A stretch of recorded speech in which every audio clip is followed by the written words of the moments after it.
জ্বালানি সংগ্রহের স্বচ্ছতা ও জবাবদিহিতা নিশ্চিত করতে কিউআর কোড ভিত্তিক অ্যাপ সেবা চালু হলেও মাঠ পর্যায়ে প্রকট হয়ে উঠেছে সার্ভার ও কারিগরি জটিলতা। আধুনিক এই পদ্ধতিতে দ্রুত তেল পাওয়ার কথা থাকলেও দীর্ঘতির প্রক্রিয়ায় সময় বেশি লাগছে। এতে ক্ষোভ বাড়ছে চালকদের মাঝে। ফিলিং স্টেশনগুলোতে হচ্ছে বিশৃঙ্খলা।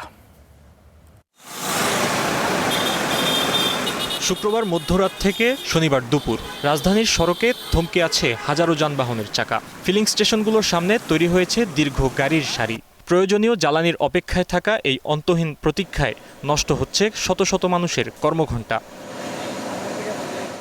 মধ্যপ্রাচ্যের যুদ্ধবিরতির সিদ্ধান্তে আলোচনার উদ্যোগ শুরু হলেও দেশের বাজারে এখনও কাটেনি অস্থিরতা।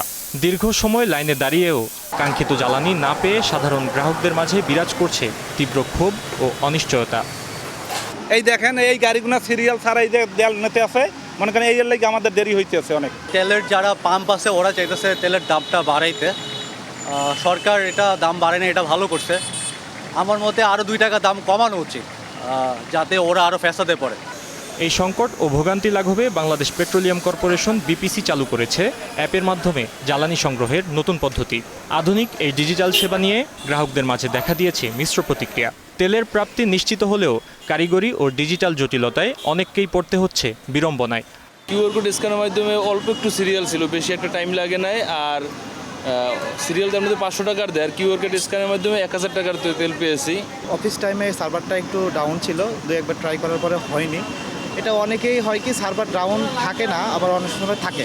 আমি রাত্রেবেলা ট্রাই করেছি, আমার প্রথম ধাপেই হয়ে গেছিলো। তবে পাম্প সংশ্লিষ্টদের দাবি, কিউআর কোড স্ক্যান করে তেল নেয়ার এই ব্যবস্থায় ভোগান্তি কমার পাশাপাশি বন্ধ হবে অসাধু উপায়ে অবৈধ তেলের মজুত। আমরা নিজেরাও একটু বুঝতে সময় নিছি, তবে ওই দিন 1 সপ্তাহের মধ্যে এটা অনেকটা ঠিক হয়ে যাবে বলে আমরা মনে করতেছি। তবে আগামীকালকে থেকে উইদাউট কিউআর নো ফুয়েল, এটা বিপিসির মন্ত্রণালয়েরই আমাদের একটা নির্দেশনা আছে।